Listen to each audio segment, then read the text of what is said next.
मैत्रकर्म एव च निर्ममो निरहंकारस सुखदुःख सुखक्षमी।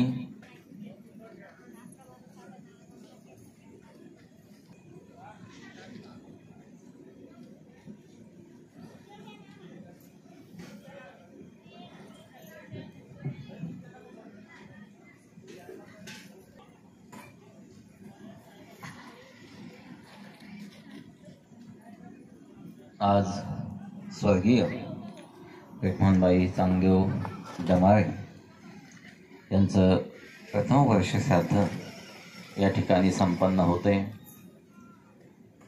हरिभक्तपरायण चांगदेव आसाराम डमारे त्यांचे शोकाकुल पती कांताबाई चांगदेव डमारे, बहीण रवींद्र चांगदेव डमारे, मुलगा शिल्पा रवींद्र डमारे, सून हर्षद रवींद्र डमारे, नातू वंदना सुरेश वाकरे भटजी, मुलगी वैशाली रामेश्वर शिंदगार उक्कडगाव, मुलगी। हा समस्त कुटुंबीय परिवार त्यांचा आहे। आणि आज प्रथम वर्ष श्राद्धाच्या निमित्ताने आपण सर्वजण या ठिकाणी उपस्थित आहोत। प्रवचन सेवेसाठी निवडलेला श्लोक भगवान कृष्ण कन्हैयाने अर्जुनाला जी श्रीमद भगवद्गीता सांगितली, या गीतेतील 12व्या अध्यायातील 13व्या क्रमांकाचा श्लोक असून या श्लोकातून भगवान परमात्मा साधूची संताची लक्षणं या श्लोकातून विशद करतात। संत जीव हे मनुष्य जीवनासाठी आवश्यक आहे। संत जीव हे मनुष्य जीवनासाठी उद्धारक आहे आणि संत जीवन हे मनुष्य जीवनाच्या कल्याणाला कारणी आहे। आणि म्हणून माणूस म्हणून जन्माला आल्यानंतर प्रत्येक माणसाला कुणाचं ज्ञान हो अथवा न हो, पण प्रत्येक माणसाला संत जीवनाचं ज्ञान होणं हे आवश्यक आहे। एखाद्याला प्रपंचातल्या एखाद्या गोष्टीचं आपल्याला ज्ञान नाही झालं तर आपलं नुकसान होणार नाही। एखाद्या वस्तूचं ज्ञान झालं नाही तर आपलं नुकसान होणार नाही।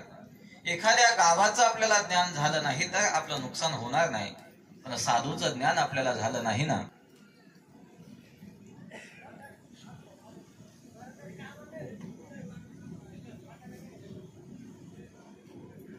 म्हणून माझी आपल्याला विनंती असेल, आपण जन्माला आल्यानंतर प्रत्येक गोष्टी जाणून घेण्याचा प्रयत्न करत असतो, प्रत्येक गोष्टीचं ज्ञान करून घेण्याचा प्रयत्न आपण करत असतो। प्रत्येकाला वाटत असतं की मी ज्ञानवंत असावं, मी गुणवंत असावं, माझ्याकडे काहीतरी विशेष असावं। हा भाव, ही इच्छा प्रत्येकाच्या मनामध्ये असते। पण सांगून जाईल, या जगातल्या प्रत्येक गोष्टीचं ज्ञानही आपण कमवलं नव्हे नव्हे, या जगातली सर्व गोष्टीही आपण आपल्या पायाजवळ आणून ठेवल्या ना, तरी देखील शाश्वत सुखाचा आनंद आपल्याला घेता येणार नाही जोपर्यंत आपण संत महात्म्याला जाणून घेत नाही तोपर्यंत। आणि म्हणून बघा ना तुम्ही, जगामध्ये कित्येकदा गरीब कुटुंबातली माणसं असतात, पण त्यांच्या जीवनामध्ये आनंद हा असतो। कित्येकदा आपण असं बघतो की प्रचंड श्रीमंत माणसं आहेत, पण त्यांच्या जीवनामध्ये आनंद नसतो, दुःख असतं। म्हणजे सगळ्यांच्याच बाबतीत असं घडतं असं नाही। कुटुंबामध्ये गरीब असू द्या, काही कुटुंब गरीब असून दुःखी असतात, तर काही कुटुंब गरीब असून हे आनंदी असतात। काही कुटुंब श्रीमंत असू द्या, काही कुटुंब श्रीमंत असून आनंदी असतात, तर काही कुटुंब श्रीमंत असून सुद्धा दुःखी असतात। काय कारण असेल त्या पाठीमागचं? गरीब कुटुंब दुःखी केव्हा असतात? जेव्हा त्यांच्या जीवनातलं पाप उदयाला आलेलं असतं ना, तेव्हा ते दुःखी असतात। गरीब कुटुंब हे आनंदी केव्हा असतात? जेव्हा त्यांच्या जीवनामध्ये पुण्य आलेलं असतं ना, पुण्य उदयाला आलेलं असतं ना, तेव्हा गरिबी असताना सुद्धा ते आनंदी असतात। श्रीमंत माणसं दुःखी केव्हा असतात? जेव्हा पाप उदयाला आलेलं असतं ना, तेव्हा दुःखी असतात। श्रीमंत माणसं सुखी केव्हा असतात, आनंदी केव्हा असतात? जेव्हा त्यांच्या जीवनातलं जे पुण्य आहे, जे पुण्य जेव्हा त्यांना साह्यभूत होतंय ना, तेव्हा ते त्या ठिकाणी त्या कालामध्ये आनंदी असतात। याचा अर्थ असा आहे की जीवनामध्ये आपला आनंद हा श्रीमंतीवरती अवलंबून नाहीये। जीवनातलं आपलं दुःख हे श्रीमंतीवरती अवलंबून नाहीये। जीवनातला आनंद आणि दुःख हे श्रीमंती वा गरिबीवरती अवलंबून नाहीये, तर जीवनातलं सुख आणि दुःख हे पाप आणि पुण्यावरती अवलंबून आहे। अजून सोपं सांगतो. आपल्या जीवनातलं सुख आणि दुःख हे आपल्या योग्य आणि अयोग्य कर्मावरती अवलंबून आहे. आपल्या जीवनातलं कार्य कधी चांगलं असेल ना, आपलं जीवन हे कधी सत्कार्यामध्ये कधी वाहवत जात असेल ना, तर आपल्या जीवनामध्ये आनंद असतो. आणि आपलं जीवन हे कुमार्गाला वाहवत जात असेल ना, एक ना एक दिवस त्याचं फलस्वरूप आपल्याला दुःख हे भोगावं लागतं. आणि म्हणून या श्रीमद भगवद्गीतेमध्ये कर्मसिद्धांत हा मांडलेला आहे. जो ज्या पद्धतीने जीवन जगत असतो ना, त्या पद्धतीचं फल त्याच्या पदरामध्ये पडत असतं. नाथ बाबा सुद्धा हरिपाठामध्ये सांगतात ना, केले कर्म झाले तेची भोगा आले, उपजले मेले ऐसे किती. जे आपण केले ना तेच आपल्या जीवनामध्ये आपल्याला भोगायला येत असतं. कित्येकदा कधी कधी माणसाला असं वाटत असतं की माझा मुलगा चांगला नाहीये म्हणून माझ्या जीवनामध्ये दुःख आहे. काहींना असं वाटत असते की माझी मुलगी चांगली नाही म्हणून माझ्या जीवनामध्ये दुःख आहे. काहींना असं वाटत असते की माझे वडील चांगले नाहीत म्हणून माझ्या जीवनामध्ये दुःख आहे. काही मुलांनाही असं वाटतं. काहींना असं वाटत असते की कित्येक सासवांना की माझी सून चांगली नाही म्हणून माझ्या जीवनामध्ये दुःख आहे. कित्येक सुनांच्या या व्यथा असतात की माझी सासू चांगली नाही म्हणून माझ्या जीवनामध्ये दुःख आहे. पण खरं सांगू का, आपल्या जीवनामध्ये जे दुःख येत आहे ना, ते दुसरे कोणी देऊ शकत नाही. ते आपलं कर्म आपल्याला देत आहे. अजून सांगतो, आपल्या जीवनामध्ये जे आनंद आपल्याला देतोय ना, ते आनंद सुद्धा आपल्याला दुसरे कोणी आणून देऊ शकत नाही. ते आपण केलेलं जे चांगलं काम आहे, त्या चांगल्या कामाची पावती म्हणजेच आपल्या जीवनातला आनंद आहे. आणि म्हणून आपल्या जीवनातलं सुख आणि दुःख हे लोकांवरती अवलंबून नाही आहे, ते आपल्या सत्कर्मावरती आणि कुकर्मावरती अवलंबून आहे. रामकथेमध्ये एक सुंदर असा प्रसंग आहे. रामप्रभूला वनवास होतो. रामप्रभूला वनवास झालेला ही गोष्ट लखनजीला माहित होते. आणि लखनजी धावत धावत धावत जातात आणि म्हणतात की दादा तुम्हाला वनवास झालाय. हा लखन, मला वनवास झालाय.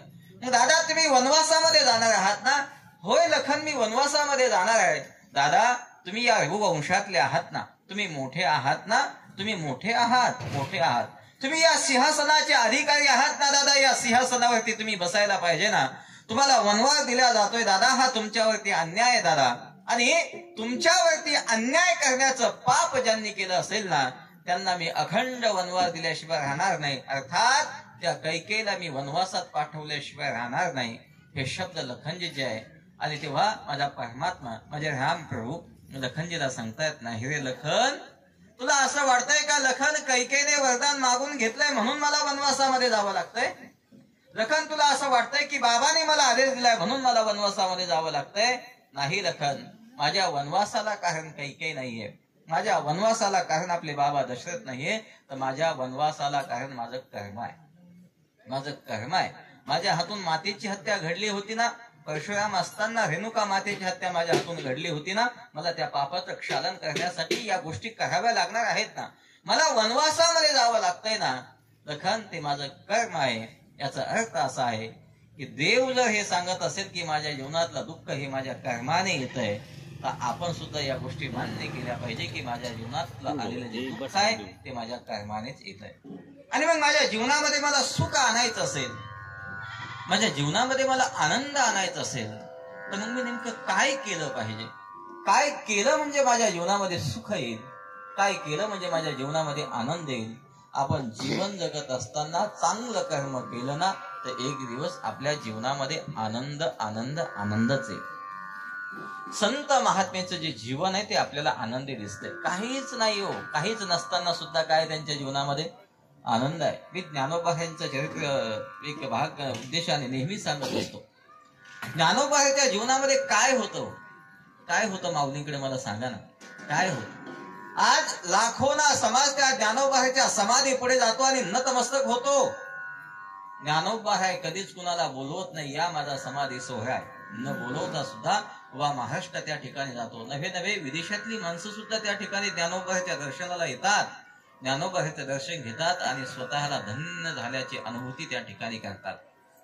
काय होतं ज्ञानोबाचे? एक सामान्य विचार केला तर एक काल असा होता की त्या ज्ञानोबाच्या जीवनामध्ये जेवढं दुःख आलंय ना, तेवढं दुःख मला असं वाटतंय आजच्या प्रपंचातल्या कोणत्याच माणसाकडे नाहीये, कोणत्याच माणसाकडे नाहीये.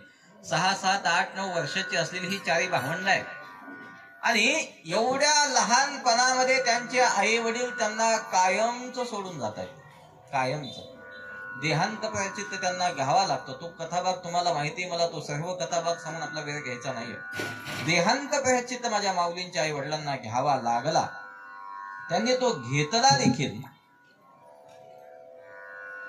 देहांत प्रायश्चित्त घेतल्यानंतर काय शिल्लक राहिलो माऊलींच्या जीवनामध्ये? आईचा आधारस्तंभ संपलेला आहे, वडिलांचा आधारस्तंभ त्यांच्या जीवनातला संपलेला आहे. काय शिल्लक आहे त्यांच्या जीवनामध्ये?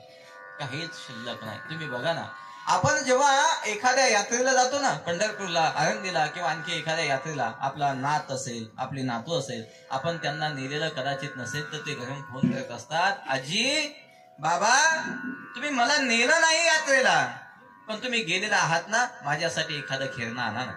सांगतात की नाही ते मुलं?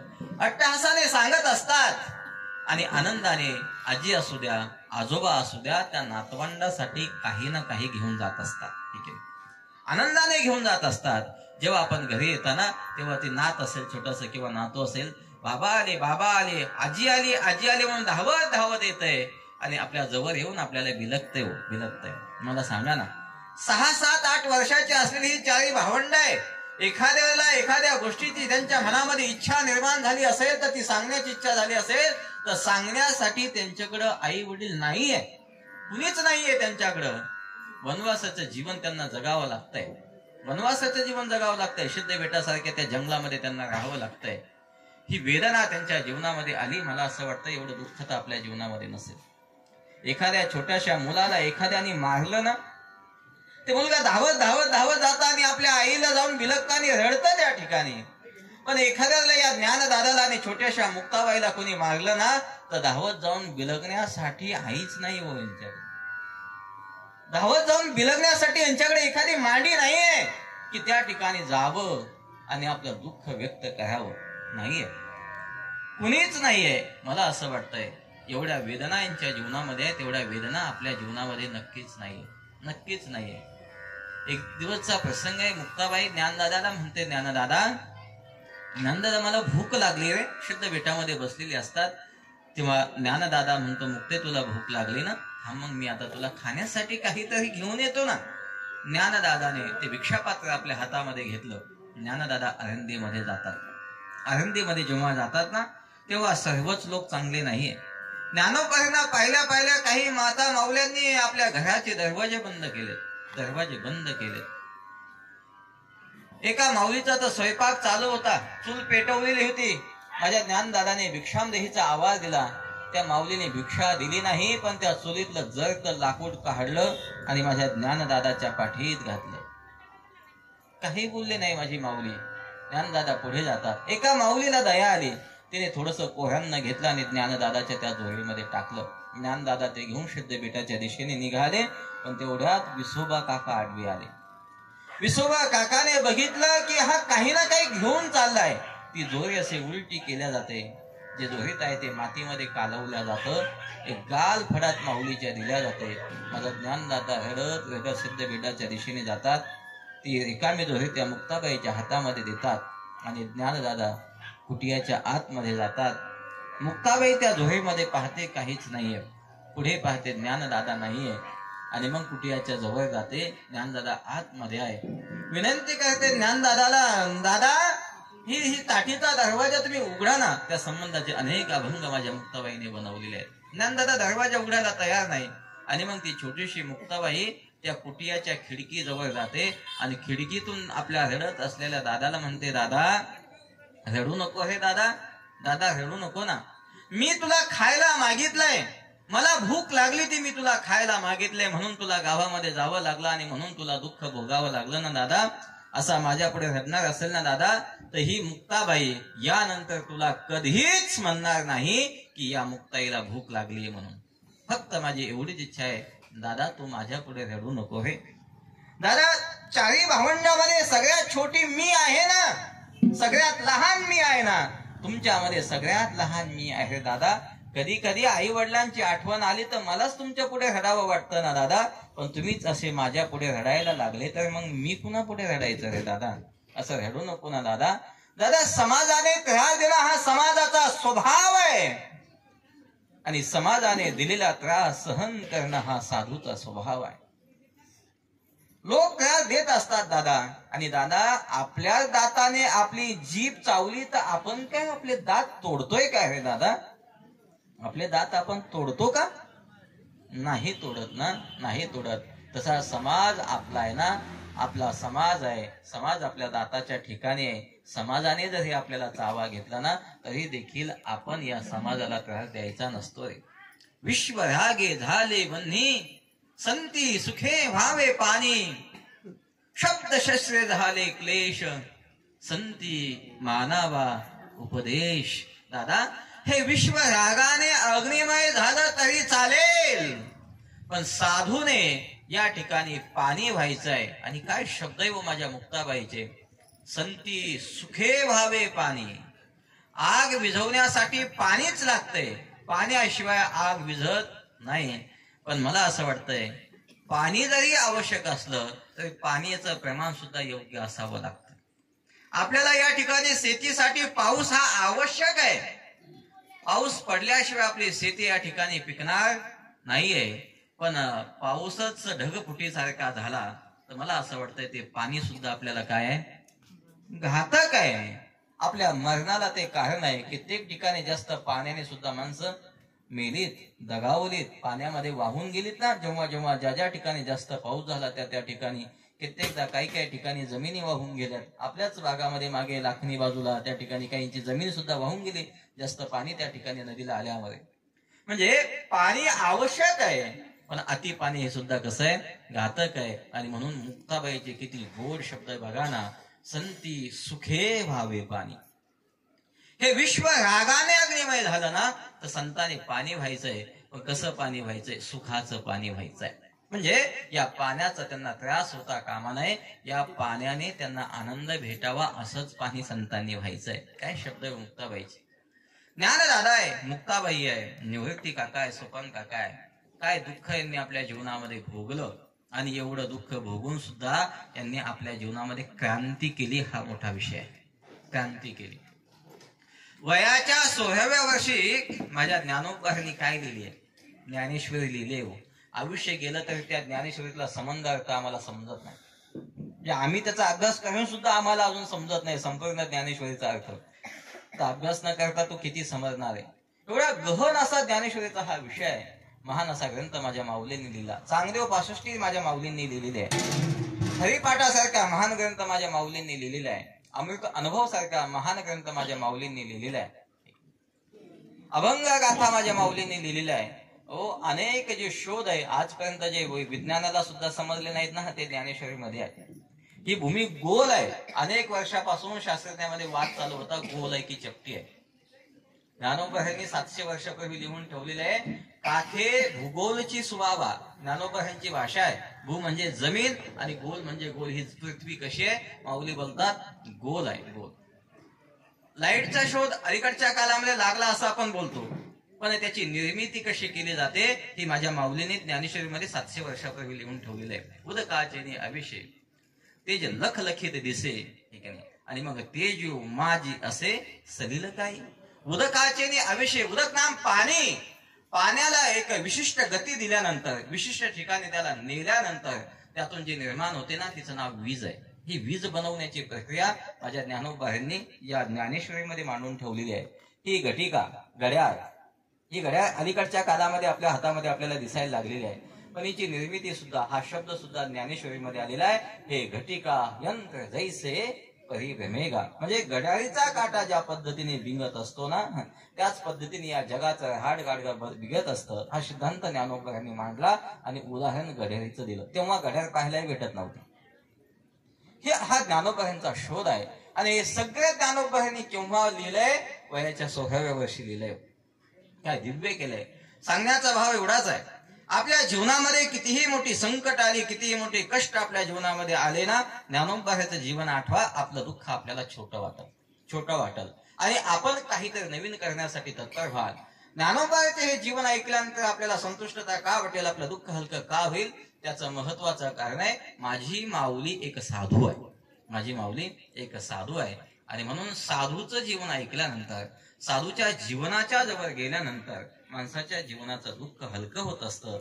आणि म्हणून आपण साधूला जाणून घेणं आवश्यक आहे. आणि मग साधू नेमकं कोणाला म्हणायचं आहे, साधू म्हणजे नेमकं कोण आहे, याचा विचार मांडणारा अतिशय महत्वाचा भगवान परमात्म्याचा हा श्लोक आहे. भगवान परमात्मा सांगतात, अद्वेष्टा सर्वभूतानां मैत्र कर्ण एवच निर्ममो निरहंकार समदुःख सुख क्षमी. अद्वेष्टा सर्वभूतानां. आता एकेका पदाचं चिंतन आपण याचं पाहूया. सर्वभूतानां अद्वेष्टा. कुणाला म्हणतात साधू? कोण आहे साधू? ज्याचं चित्त द्वेष रहित आहे. संस्कृतमध्ये हे अव्यय आहे. म्हणजे नाही, द्वेष म्हणजे द्वेष. ज्याच्या चित्तामध्ये द्वेष नाही त्याला म्हणतात अद्वेष्टा. कुणाच्याही बद्दल ज्याच्या मनामध्ये द्वेष नसतो तो साधू असतो. म्हणजे अद्वेष्ट या पदाला तो प्राप्त झालेला असतो. साधू व्हायचं असेल किंवा साधूला जाणायचं असेल किंवा भक्ती मार्गाला लागायचं असेल ना, तर सगळ्यात पहिले आपल्याला आपल्या मनातला द्वेष घालवावा लागतो. जोपर्यंत आपल्या मनातला द्वेष जात नाही ना, तोपर्यंत आपण भगवंताच्या भक्तीची लायक नाही. तोपर्यंत आपण केलेली भक्ती भगवंताला आवडू शकत नाही. कित्येकदा आपण म्हणत असतो, मी एवढे देवाचं भजन करतो, एवढं देवाचं पूजन करतो, पण इच्छित फल मला माझ्या जीवनामध्ये का भेटत नाही?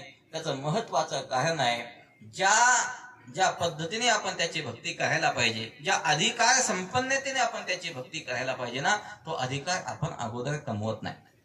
आपल्या मनामध्ये द्वेष असेल आणि एका बाजूला आपली भक्ती असेल तर ती भक्ती आपल्याला यथार्थ फल देत नाही. त्याचं महत्वाचं कारण सांगतो मी तुम्हाला. या संबंध विश्वामध्ये तो माझा भगवान परमात्मा व्याप्त आहे. सर्वस्यचाहम हृदिसन्निविष्टो मत्स्मृती ज्ञानमपो हनंच. सर्वांच्या हृदय देशी तो भगवान परमात्मा सगळ्यांच्या हृदयामध्ये. म्हणजे ज्ञानोबा हे सुद्धा सांगतात ना, सर्व घटी राम देहा देही एक हरि व्यापक सर्वत्र समान. तो परमात्मा सर्व ठिकाणी व्याप्त आहे. विठ्ठल जरी स्तरी भरला रिता ठाव नाही वरला, आजी म्या दृष्टीने देखिला विठ्ठलचे विठ्ठल. आता ऐका, तो भगवान परमात्मा सर्व ठिकाणी व्याप्त आहे. माणसं काय करतात सांगू? देवाच्या दर्शनासाठी मंदिरामध्ये जातात. देवाच्या दर्शनासाठी मंदिरामध्ये जातात. मंदिरामध्ये गेल्यानंतर देवाचं दर्शन ते घेतात आणि देवाचं दर्शन घेतल्यानंतर बाहेर येतात आणि बाहेर आल्यानंतर कुणाची तरी निंदा करतात.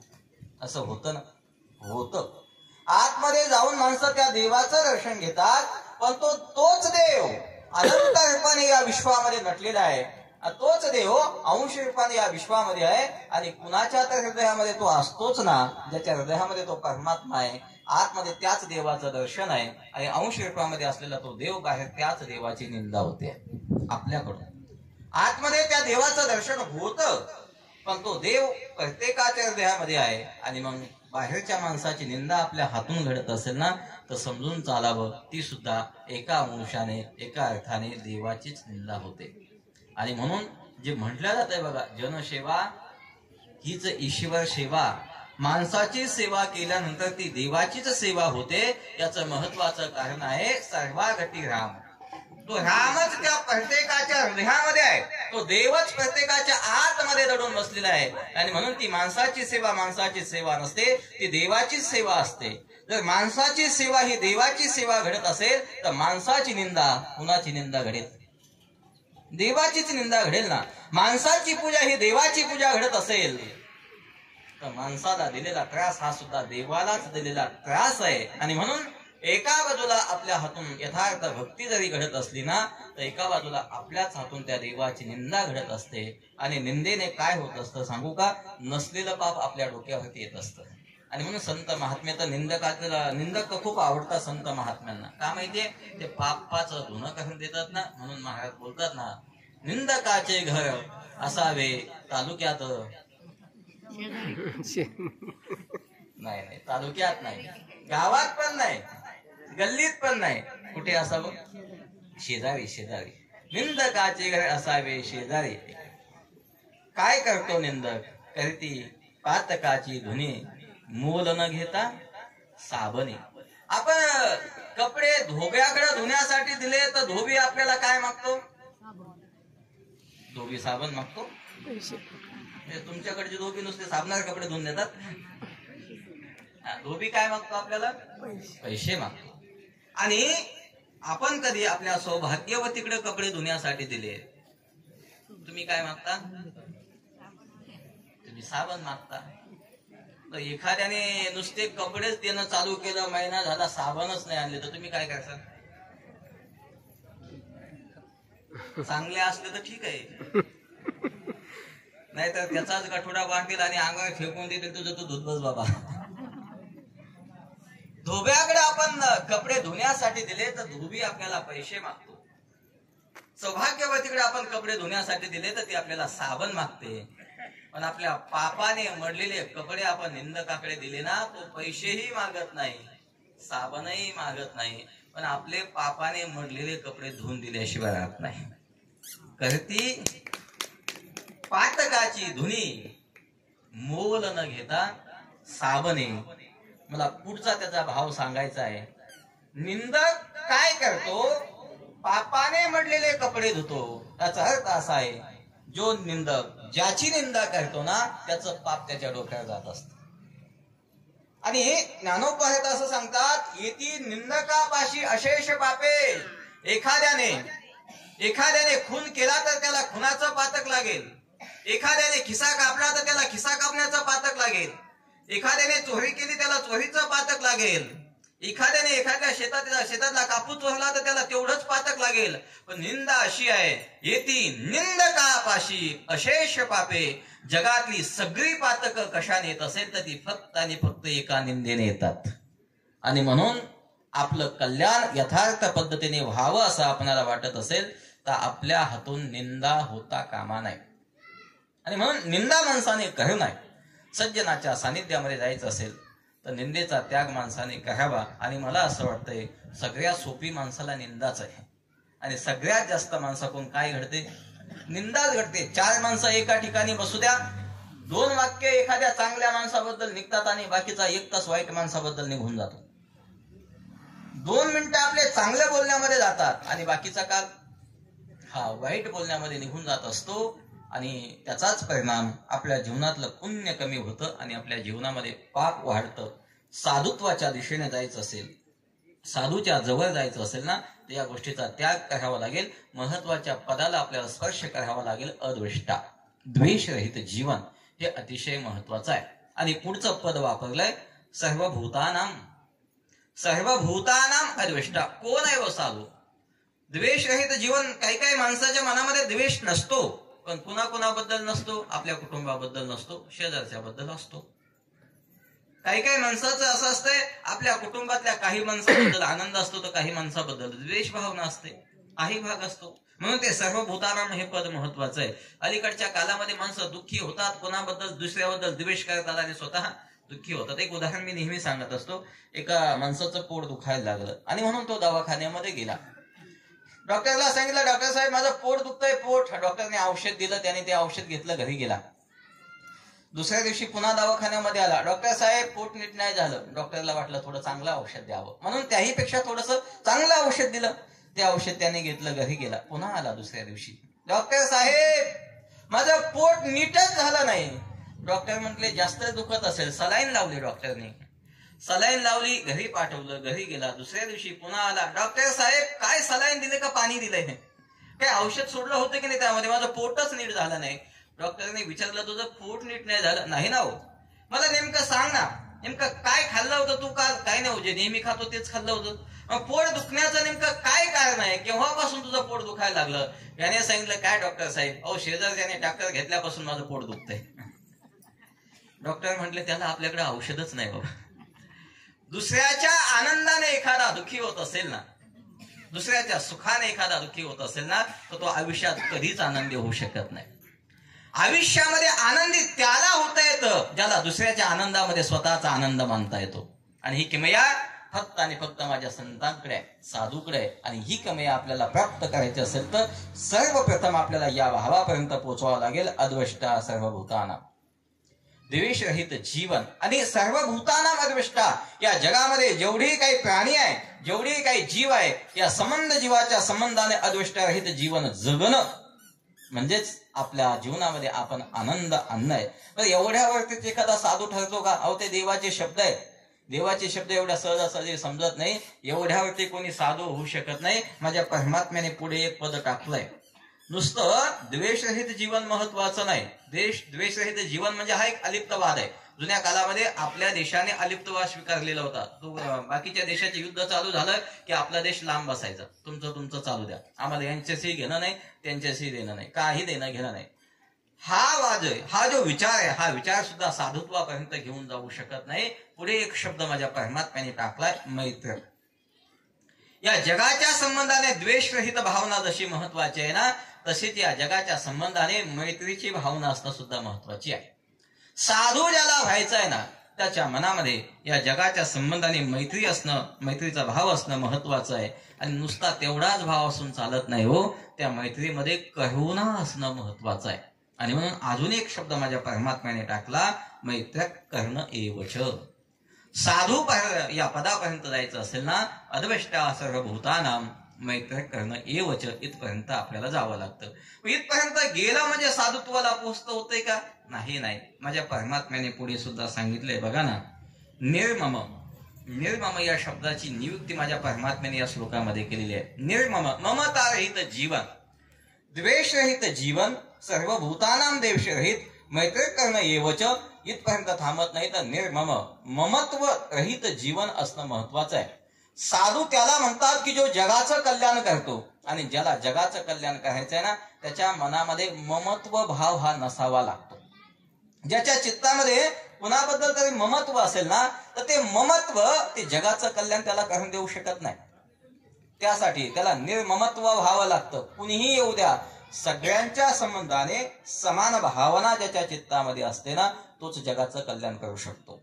आणि म्हणून साधू ज्याला व्हायचं असेल ना, त्याला ममता रहित जीवन जगावं लागतं.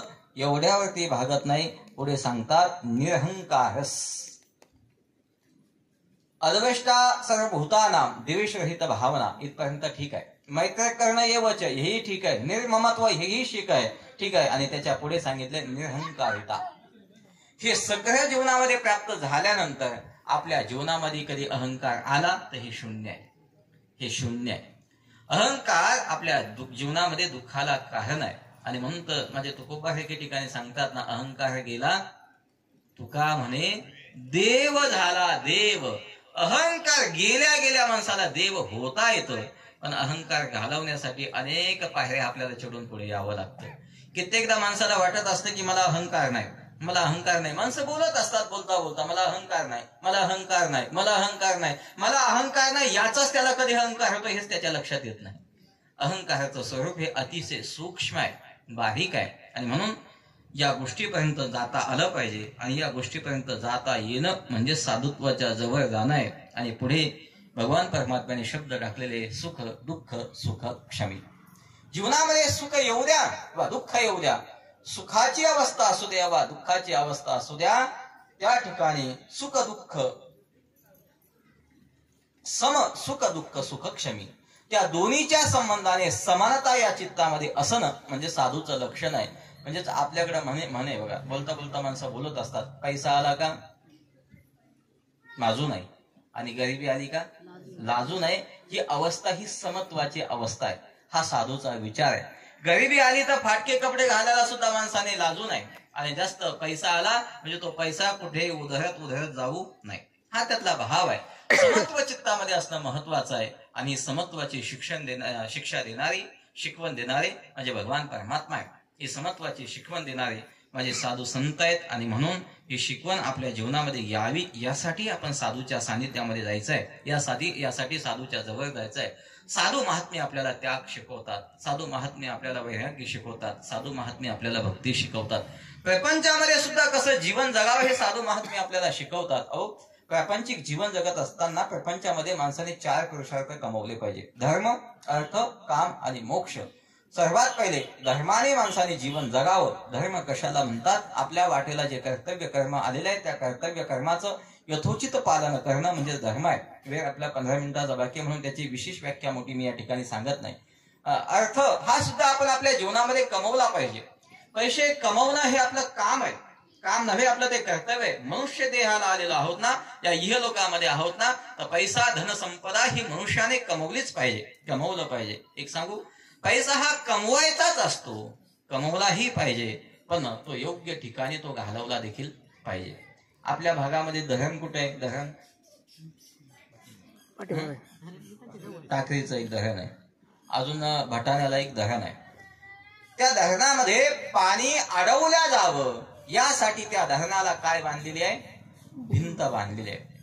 पाण्याची अडवणूक व्हावी, पाणी एका ठिकाणी साठवावं यासाठी त्या ठिकाणी भिंत बांधलेली आहे. आणि मला असं वाटतंय त्याच भिंतीला दरवाजे सुद्धा आहेत ना? आहेत. पाणी अडवण्यासाठी भिंत बांधलेली आहे. मी असं विचारतोय आपल्याला, मग पाणी सोडायचंच होतं, दरवाजे कशासाठी आहे? पाणी सोडण्यासाठी. भिंत कशासाठी आहे? पाणी अडवण्यासाठी. मग ते पाणी सोडायचंच होतं तर पाणी अडवलं तरी कशासाठी? हा एक प्रश्नाची की नाही? पाणी दरवाजाने सोडायचंच आहे ना, मग भिंत बांधून ते पाणी अडवायचं तरी कशासाठी आहे? त्याचा सुंदर असा भाव आहे. पाणी इकडे तिकडे वाहून जाऊ नये यासाठी ते अडवायचं आहे. पण पाणी जर नुसतंच अडवलं आणि त्या भिंतीला दरवाजेच ठेवले नाही तर एक दिवस काय होतं? ती भिंतच, ते पाणी त्या भिंतीला फोडतं आणि पुढे निघून जातं. अर्थात त्या धरणाने कमवलेली जी पाण्याची श्रीमंती आहे ती शून्य होऊन जाते. आणि मग ती पाण्याची श्रीमंती एकदम जाऊ नये असं त्या धरणाला वाटत असेल ना, तर त्याने त्या धरणाला पाण्याचा दान नावाचा दरवाजा ठेवावा लागतो. पाण्याचं दान त्या धरणाने केलं नाही तर ते धरण टिकणार नाही. तुम्ही बघा ना, आता टाकळीच्या धरणाचं पाणी काल सोडले, ते जर सोडलंच नाही, नुसतं पाणीचं इनकमिंगच त्या धरणामध्ये ठेवली, आउटगोईंग केलंच नाही, तर एक दिवस ते धरण सुद्धा फुटून जाईल. अर्थात त्या धरणाची पाण्याची श्रीमंती संपल्याशिवाय राहणार नाही. आपणही आपलं जीवन जगत असताना आपल्या जीवनामध्ये काही भिंती बांधणं हे आवश्यक आहे. स्वैराचारी जीवनाला सुद्धा सदाचरणाची भिंत असणं हे मनुष्य देहासाठी आवश्यक आहे. आपल्या जीवनामध्ये सुद्धा धन कमवणं आणि धन अडवण्यासाठी सुद्धा आपल्या जीवनामध्ये एखादी भिंत आवश्यक आहे. जुनी माणसं म्हणत असतात की बाबा विनाकारण खर्च चांगला नसतो, ती एक भिंतच आहे.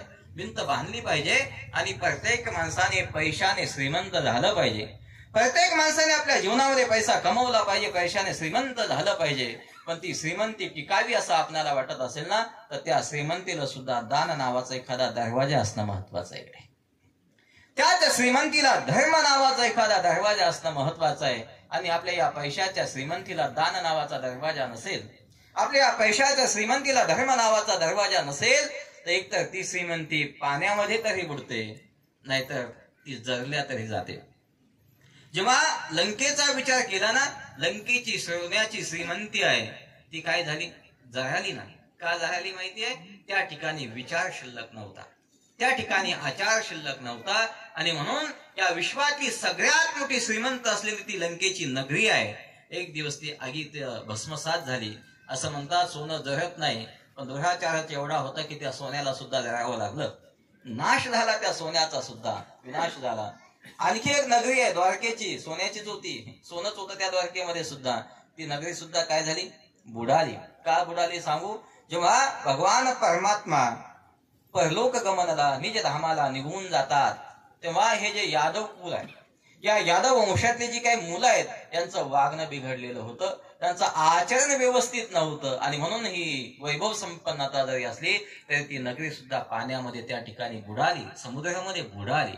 सांगण्याचा भाव एवढा आहे, आपण प्रपंचामध्ये आहोत ना, जोडून या धन उत्तम व्यवहारे, उत्तम व्यवहाराने आपण धन कमवावं, जोडावं आणि ते उदास विचारे वेच करी योग्य पद्धतीने त्याचं आपण दान सुद्धा त्या ठिकाणी करावं, केलं पाहिजे माणसाने. आणि सांगू का, खरी श्रीमंती आपल्या जीवनामध्ये आपली मुलं असतात, खरी श्रीमंती आपल्या जीवनामध्ये आपले विचार असतात. मी तर नेहमी सांगत असतो, एखाद्या वेळेला माणसाला पैशाने श्रीमंत नाही होता आलं तरी चालेल, पण प्रत्येक माणसाने आपल्या जीवनामध्ये विचाराने श्रीमंत होणं महत्वाचं आहे. एखादा पैशाने श्रीमंत असेल आणि विचार नसेल तर तो भिकारी आहे. एखादा पैशाने गरीब असेल आणि विचाराने श्रीमंत असेल तर तो या जगातला सगळ्यात मोठा श्रीमंत आहे. मी सुरुवातीला बोलून गेलो, ज्ञानोबांनी आपल्याला काय दिलंय ज्ञानेश्वरी शिवाय. या ज्ञानेश्वरीमध्ये काय शब्द आहे? शब्द किती शब्द आहे? व्यंजन आणि स्वर. या पलीकडे याच्यामध्ये काय 12-13 व्यंजन स्वर आहेत आणि व्यंजन किती आहेत? किती आहेत का कोणाच्या ध्यानात? आता शाळेत कोणी जात नाही. 29 आहे का भैया? व्यंजन किती आहेत? व्यंजन किती आहेत? व्यंजन 21 आहेत का 29 आहेत? बरं, जेवढे असतील तेवढे असतील. आता या ज्ञानेश्वरीमध्ये स्वर आणि व्यंजन याच्या पलीकडे काय मला सांगा ना? काय? काहीच नाहीये. आई क ख ग घ याच्या पलीकडे काहीच नाहीये.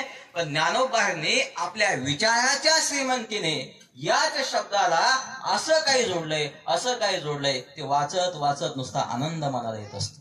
काय दिव्य ज्ञान त्यामध्ये भरलेलं आहे.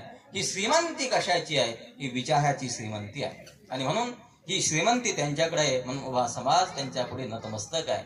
तुकोबा हे सुद्धा बोलतात ना, आम्हा घरी धन शब्दाची चहत नाही. आमच्या घरी सुद्धा धन आहे.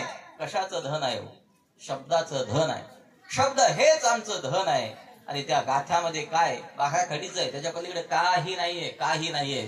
पण विचाराच्या श्रीमंतीने तो गाथा असा बनवलाय की आजपर्यंत तसा गाथा कुणालाच बनवता आला नाही. हे जगातलं सगळ्यात मोठं आश्चर्य आहे. गाथा पुन्हा जन्माला आला नाही. ज्ञानेश्वरी पुन्हा जन्माला आली नाही. कित्येक विद्वान झाले असतील, ज्ञानी झाले असतील, पण पुन्हा ज्ञानोबासारखी ज्ञानेश्वरी कुणाला लिहिता आली नाही. तुकोबासारखी अभंग गाथा कुणाला लिहिता आला नाही. ही तुकोबाची श्रीमंती आहे. याचा अर्थ असा आहे की आपण सुद्धा श्रीमंत व्हायचं आहे, पण विचाराने श्रीमंत होणं महत्वाचं आहे. आपल्या मुलांना सुद्धा योग्य संस्कार देणं आपण महत्वाचं आहे. हा भारतीय संस्कृतीचा विचार, हिंदू धर्माचा विचार आपण त्यांना देणं महत्वाचं आहे. आणि त्या मुलांना तो देण्यासाठी अगोदर आपणही आत्मसात करणं महत्वाचं आहे. त्यांच्याकडे देण्यासाठी आपल्याकडेच तो नसेल तर आपण त्यांना कसं काय देऊ शकतो? मुलांना योग्य संस्कार हे बाहेरून लागत नसतात, अगोदर कुटुंबातूनच लागत असतात. एक मुलगा होता, तो तंबाखू खात होता. महाराज त्याला म्हटलं, तंबाखू खातो? तुझ्या बापाला सांगतो. तो म्हटलं, कोण भीतय बापाला? मुलाचे शब्द आहेत. असं हातामध्ये तंबाखू घेतलेली ती तंबाखू खात होता. बापाला भीत नाही म्हटला. योगायोगानं त्याचा बाप तिकडनं आला. बापाला पाहिल्या त्याने तंबाखू कशी मागं लपवली. बाप निघून गेला. त्याला म्हटलं, बापाला भीत नाही म्हटलं, मग तंबाखू का लपवली? तो म्हटलं, महाराज बापाला भीतय कोण हो, त्यातली निम्मी ते मागते म्हणून लपवली.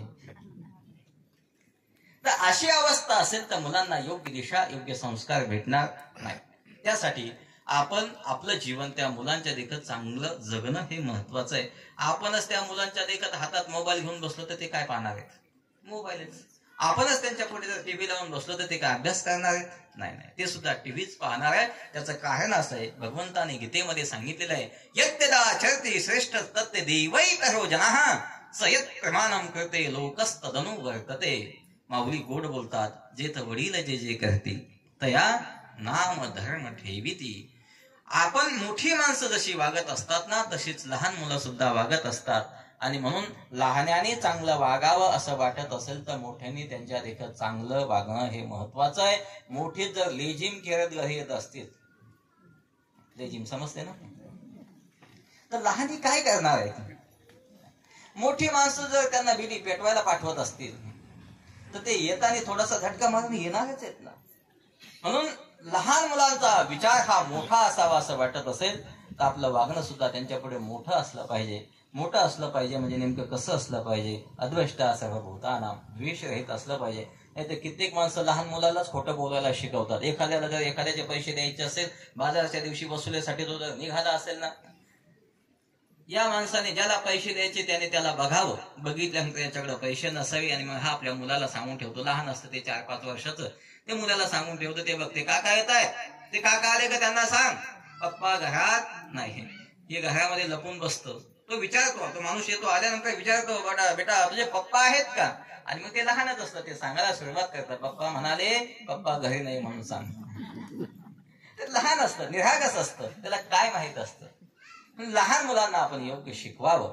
अद्वेष्टा सर्वभूतानां मैत्री करणं एवच निर्ममो निरहंकारस समदुःख सुखक्षमी. भगवान परमात्मा खूप गोड असा संदेश आपल्याला या श्लोकातून देत आहेत. आणि म्हणून आपलं जीवन आनंदी असावं असं आपल्याला वाटत असेल तर आपण साधूच्या संतांच्या संगतीमध्ये जावं. आज काय भाग्य आहे, स्वर्गीय रखमनबाई चांगदेव डमारे यांचा आज वर्षश्राद्ध आहे. आणि खरं तर आज मकर संक्रांतीचा सण आहे. आणि या सणाचं वैशिष्ट्य आहे, आजच्या दिवशी जर दान केलं, जसं आपण अधिक मासाचं पुण्याचं विशेषता गातो ना, तशीच मकर संक्रांतीची सुद्धा एक विशेषता आहे. आजच्या या दिवशी यांच्या वर्षश्राद्धाच्या निमित्ताने या ठिकाणी अन्नदान या ठिकाणी होतंय. खरं तर हे दान विशेष पुण्य यांच्यासाठी उत्पन्न करून जाणार आहे. भगवंताच्या चरणी एकच प्रार्थना करेल की हे भगवान, स्वर्गीय रखमनबाई चांगदेव डमारे यांना आपण आपल्या जवळ निश्चित स्थान द्यावं. या आजच्या प्रवचनाच्या माध्यमातून जेही काही पुण्य उत्पन्न झालं असेल, हे पुण्य त्यांच्या सत गतीसाठी त्या ठिकाणी कामी येवो अशी भगवंताच्या चरणी प्रार्थना करूया. आणि त्यांचे शोकाकुल हरिभक्त पारायण चांगदेव आसाराम डमारे पती, तसेच कांताबाई चांगदेव डमारे बहीण, सर्व हा कुटुंब त्यांचं या ठिकाणी आहे. रवींद्र चांगदेव डमारे मुलगा, शिल्पा रवींद्र डमारे सून, हर्षदा रवींद्र डमारे नातू, वंदना सुरेश वाकरे भटजी मुलगी, वैशाली रामेश्वर सिरनार उक्कडगाव मुलगी. भगवंताच्या चरणी एकच विनंती करेल की ही माऊली यांना सोडून गेलेली आहे, ती या कुटुंबाला दुःखातून सावरण्याची शक्ती लाभो. आणि खरं वर्षश्राद्ध कसं असतं, श्रद्धेने केलं जातं. तो वर्षश्राद्ध, तो विधी त्या ठिकाणी ब्राह्मण काकांनी केलेला आहे.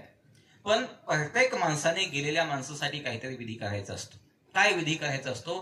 गेलेल्या माणसाचं जे एखादं चांगलं काम असतं ना, ते चांगलं काम आपण पुढं नेणं हीच त्या व्यक्तीला सगळ्यात मोठी श्रद्धांजली असते. बघा, त्यांनी त्यांच्या आवडीचं एखादं काम असेल आणि ते चांगलं असेल तर ते काम आपण पुढे न्यावं, किंवा त्यांना स्मरून आपण वैयक्तिक आपल्यामध्ये एखाद्या चांगल्या कामाचा संकल्प करावा. अलीकडच्या काळामध्ये चांगले माणसं संकल्प करतात. एखादा व्यक्ती गेला, कोणी चहा सोडत असतं, कोणी चपला सोडत असतं, कोणी दूध सोडत असतं. चांगली गोष्ट, या गोष्टी माणसाने सोडाव्या. याच्या पुढे जात जात कधीतरी माणसाने आपले संकल्प वाढवावे. कधीतरी एखाद्याने संकल्प करावा की बाबा या व्यक्तीच्या स्मरणार्थ मी आता 1 वर्ष खोटं बोलणार नाही. केला पाहिजे विचार संकल्प. 1 वर्ष मी नित्यत्वाने ज्ञानेश्वरीचं वाचन करेल, 1 वर्ष मी नित्यत्वाने गाथ्याचं वाचन करेल, असा संकल्प माणसाने सुद्धा केला पाहिजे. आणि ती यथार्थ अशी श्रद्धांजली असते. आज अतिशय सुंदर अशा पर्वावरती स्वर्गीय रखमनबाई चांगदेव डमारे यांचं वर्षश्राद्ध या ठिकाणी संपन्न झालं. मला या ठिकाणी येण्याचा सुयोग आला. आदरणीय आमचे गुरुवर्य सुरेश महाराज आवारे, खरं तर ज्यांच्याकडे मी शिकलो, श्री गुरु जयराम बाबा भोसले, त्यांच्याकडेच ते अतिशय सुरुवातीच्या काळामध्ये शिकून आले. आणि जयराम बाबा भोसले म्हणजे एक वैराग्याचं मूर्तिमंत पुतळा आहे. स्वतःची 5-6 एकरची जमीन विकली आणि विद्यार्थ्यांना शिकवलं. ती जमीन म्हणजे आळंदीतली आहे. तिचे भाव तुम्ही बघून घ्या. ती कोटीची जी जमीन आहे ती स्वतः विकली, मुलांसाठी ती सर्व घालवली आणि आमच्या सारख्याला त्यांनी त्या ठिकाणी शिकवलं. अशा त्यागी महात्म्याच्या सानिध्यामध्ये राहण्याचा सुयोग आला. आपल्या गावामध्ये सुद्धा एवढ्या मोठ्या महात्म्याच्या सानिध्यातले महाराज या ठिकाणी उपस्थित आहे. तर त्यांना सुद्धा वंदन करतो आणि झालेली सेवा परमात्म्याच्या चरणी या ठिकाणी समर्पित करतो. आज या ठिकाणी उपस्थित असलेले आपल्याच गावचे गजर शंकर स्वामी या चॅनलचे मालक, काय नाव त्यांचं, अनिल पाटील डमारे, ते सुद्धा या ठिकाणी उपस्थित आहे. आणि आज त्यांनी आजचं हे प्रवचन, आजच्या हा वर्षश्राद्धाचा कार्यक्रम त्यांच्या या चॅनलवरती प्रसारित केलेला आहे. त्यांना सुद्धा या ठिकाणी धन्यवाद. पुनश्च एकदा सर्वांच्या चरणी नतमस्तक होतो आणि या ठिकाणी थांबतो. विठ्ठल विठ्ठल.